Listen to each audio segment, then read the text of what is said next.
all here tonight to support the Milton Scholarship Fund.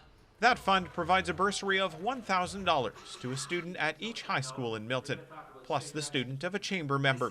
In 2010, one of the recipients was Rodrigo Nero Perez, now Dr. Rodrigo, after this bursary helped set him on the path to post-secondary education. What's really meaningful to me about the Milton Chamber of Commerce Scholarship was one of my first awards that I got ever, and having won that gave me the confidence to keep applying, knowing that you're going to get rejection every once in a while, but actually knowing that you can also win. Nero Perez graduated from the Earth and Environmental Sciences program at McMaster, went on to get his doctorate, and is now an assistant professor at Mac. When he looks out to the classroom, he can see stress on the faces of some of his students under the weight of financial burden.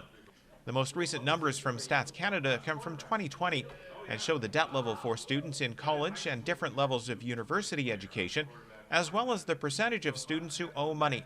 It ranges from well over $16,000 to a little more than $38,000. One of the things that we also know research is really tied to student mental health is financial stress. So having that worry about how you're going to be able to afford your university degree brings that anxiety for many of our students. Unfortunately, we're seeing that grow and grow year after year.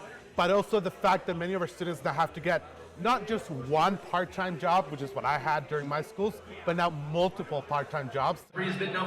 Raising money to help fund these bursaries was done through an auction of items, mostly sport-focused, and from the generosity of many athletes who were featured in 2 hot stove-style discussions.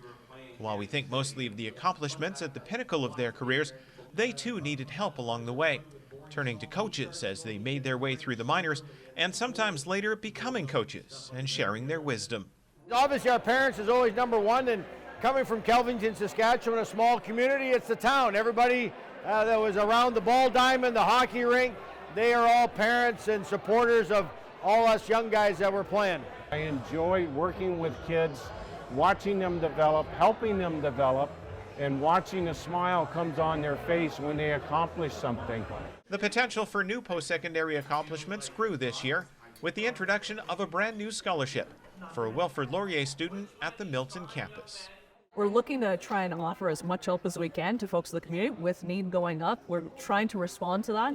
I think in the years to come, we're going to have a question about, where that level of bursary is. Do we need to look at raising that amount as inflation takes its toll? Caramento also noted that 1 in 3 post-secondary students has considered dropping out because of money.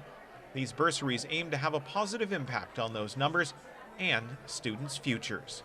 Jason Trout for Halton News in Milton.